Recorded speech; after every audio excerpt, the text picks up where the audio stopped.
अस्सलाम वालेकुम everyone, welcome again to Hayat education academy. तो जैसे कि आप जानते हैं, हमने हमारे प्रीवियस वीडियो में हमारा 10th क्लास बायोलॉजी का जो पहला सबक है उसके बहुत सारे जो टॉपिक्स हैं हमने कवर किए हैं और आसानी से समझा है। और इस वीडियो में भी हम बहुत सारे टॉपिक्स को कवर करेंगे और आसानी से समझने की कोशिश करेंगे।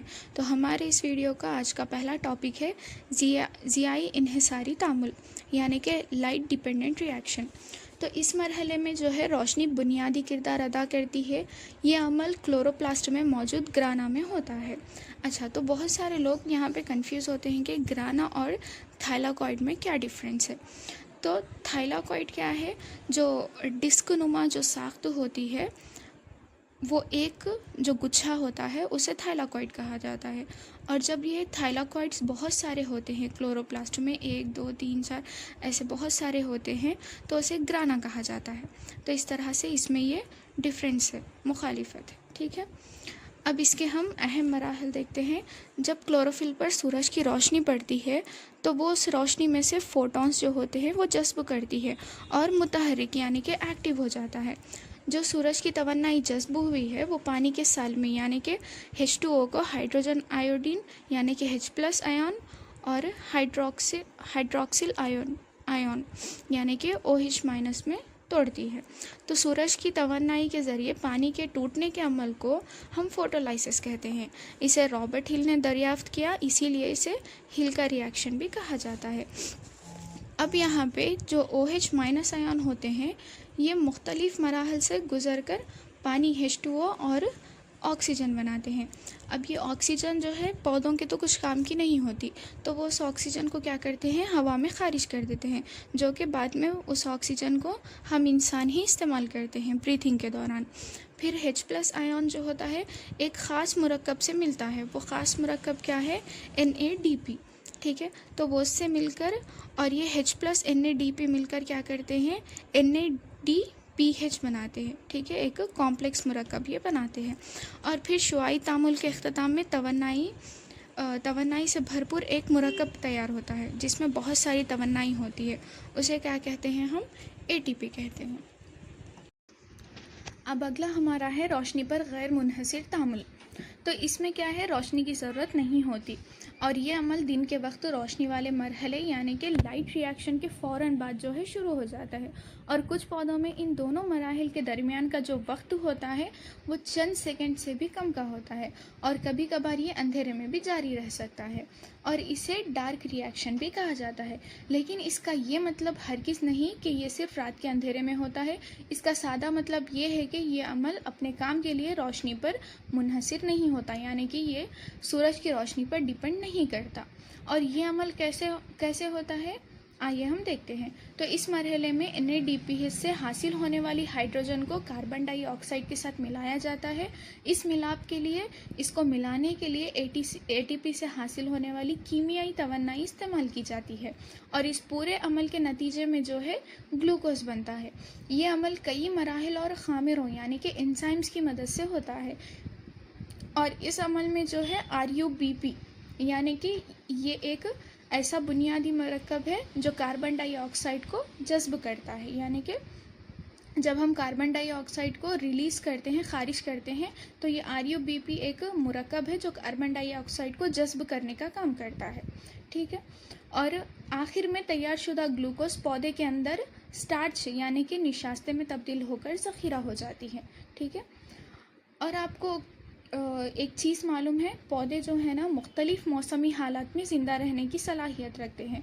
वो शदीद गर्मी, खुश्क साली और तेज़ रोशनी से लेकर मरतूब यानी कि कच्ची वेट जगहों पर भी और कम रोशनी वाले माहौल में भी ख़ुद को ढाल सकते हैं।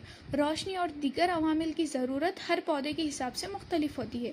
कोई पौधों को ज़्यादा होती है रोशनी की ज़रूरत और कोई पौधों को रोशनी की ज़रूरत कम होती है।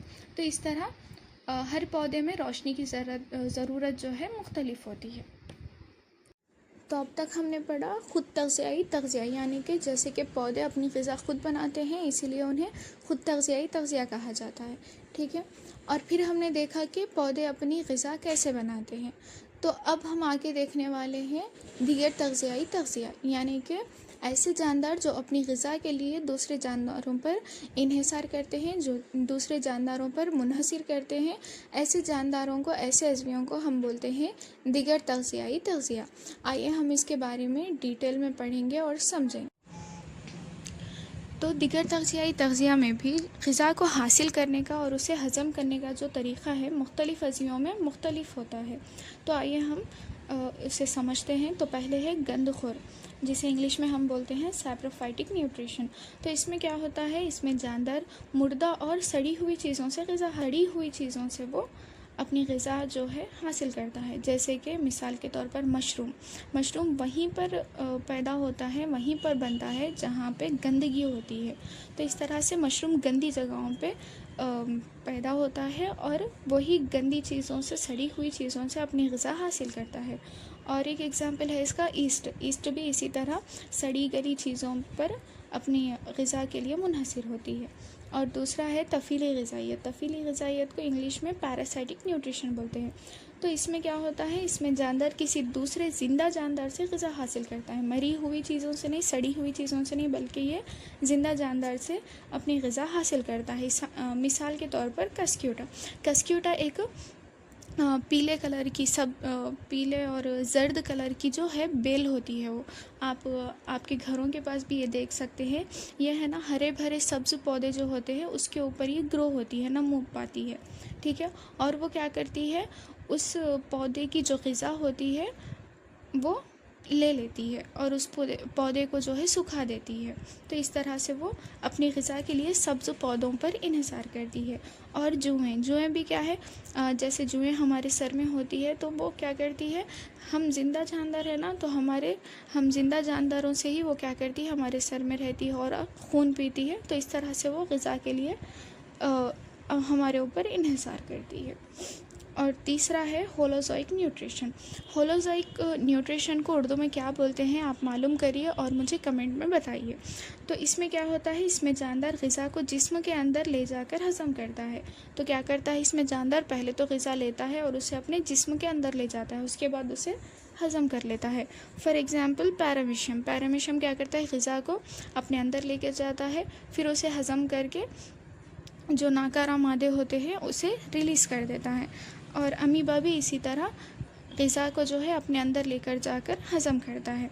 और तीसरा इंसान, हम भी क्या करते हैं, अपनी ग़िज़ा पहले हमारे जिस्म के अंदर ले जाते हैं, फिर उसे हज़म करते हैं। तो इस तरह से दिगर तग़ज़ियाई तग़ज़िया में भी इस तरह के बहुत सारे टाइप्स होते हैं। फिर आप यहाँ शक्ल नंबर 9 में आप देख सकते हैं कि अमीबा कैसे ग़िज़ा हासिल करता है और कैसे उसे हज़म करता है। सबसे पहले तो आप ये बात याद रखिए कि अमीबा एक क़ल्बी अज़विया है, यानी कि अमीबा में सिर्फ़ एक ही खलिया पाया जाता है, यानी कि सिर्फ़ एक ही सेल पाया जाता है। अमीबा की कोई मुक़र्रर जिसामत नहीं होती, यानी कि उसका कोई फ़िक्स्ड शेप नहीं होता।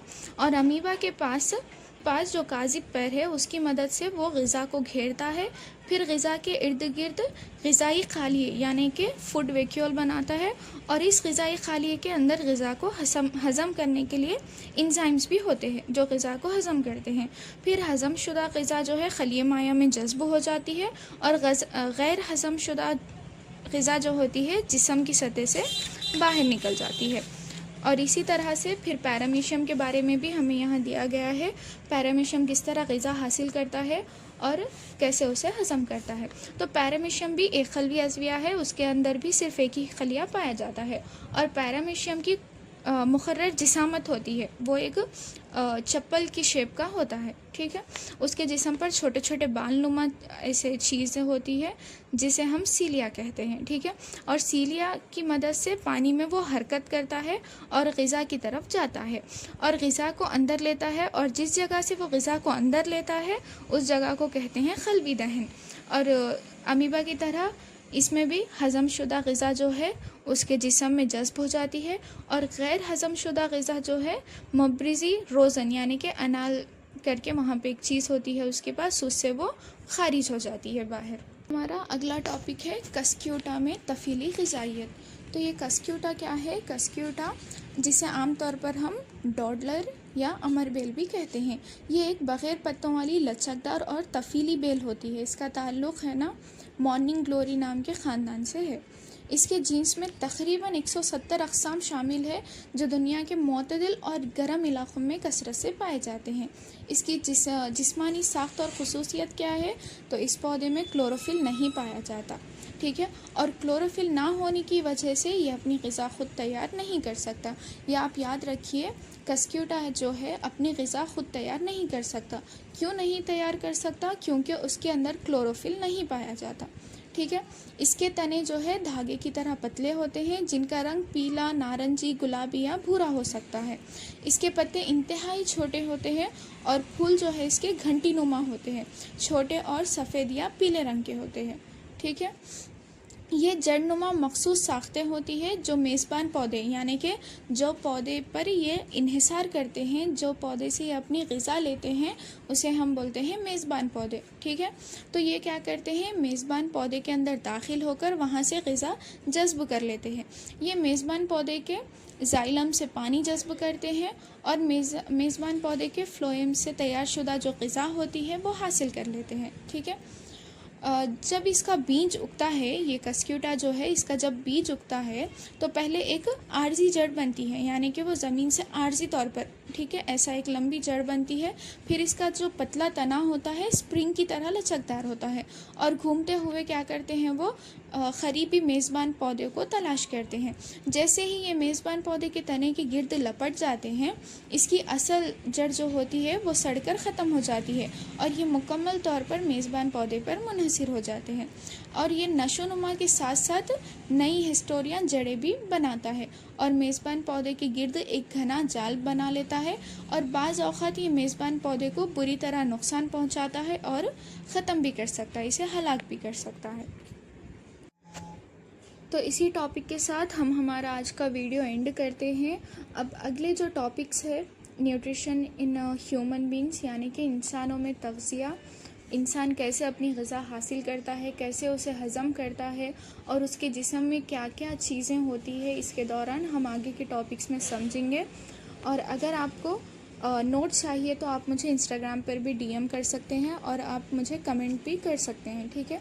अगर वीडियो आपको समझ में आया तो लाइक करिए और नेक्स्ट पार्ट के लिए फॉलो ज़रूर करिए और अपने फ्रेंड्स के साथ शेयर करिए। See you in the next video.